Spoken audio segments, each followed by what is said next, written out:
చనిపోతున్నాడు, పాప స్వభావంతోనే చనిపోతున్నాడు. కానీ మనకు ఒక నిత్య రాజ్యం ఉందండి. చూడండి, నరకము పరలోకము. పరలోకము అనగా మనము స్వర్గానికి వెళ్ళాలి అంటే మరి మనకు రెండు మార్గాలు ఉన్నాయి. ఒకటి, మనము మంచి మార్గంలో నడుచుకోవాలి, మంచి మార్గంలో జీవించాలి.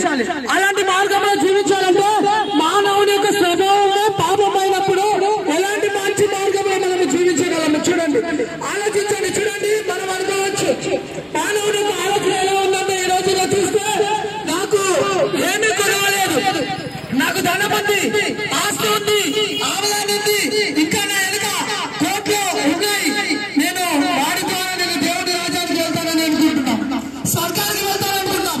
కానీ దేవుడి యొక్క వాక్యం సర్విస్తుంది అవన్నీ కూడా ఏమి కూడా దేవుడి రాజ్యానికి తీసుకెళ్ళవండి. ఎందుకంటే అవన్నీ తీసుకెళ్లి నరకంలో పడేయడానికి మనం తీసుకువెళ్తాయి. మనం వాటిని ఆశిస్తే వాటి వెనుక మనము ఉన్నా అవి మనల్ని ఏమి కూడా మనం తీసుకెళ్ళలేవండి.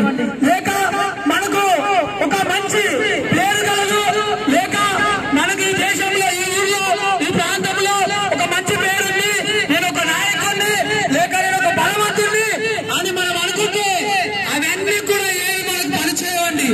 ఎందుకంటే ప్రభువైన క్రీస్తు అంటున్నాడు, నేనే మార్గంలో, నేనే సత్యంలో, జీవంలో ఉన్నాను, నా ద్వారా తప్ప మరి ఎవరినో దేవుని రాజ్యానికి చేరాలి అని అంటున్నాడు.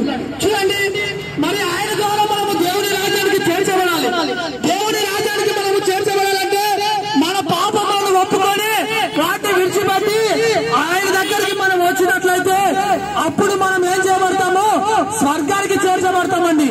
ఒకవేళ మనము స్వర్గానికి చేర్చబడలేకపోతే మనము బ్రతికి మనము మరణించిన తర్వాత ఏం ఉపయోగం అండి?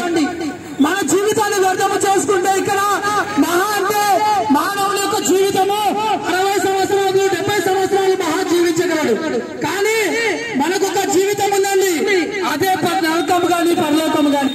అదే మనము ఆ రాజ్యంలో జీవించాలంటే యుగములు, కొన్ని సంవత్సరాలు కాదు, 100 సంవత్సరాలు కాదు, 1,000 సంవత్సరాలు, యుగములు మనము వాటితోనే మనము జీవించాలి. అందులోనే మనం జీవించాలి. కనుక దేవుని యొక్క రాజ్యం చేర్చబడాలంటే యేసు ప్రభువుకు వచ్చి మనము ఆయన మన పాపములను ఒప్పుకొని ఆయనలో మనము చేర్చబడతాం. ఈ మానవ దేవుడి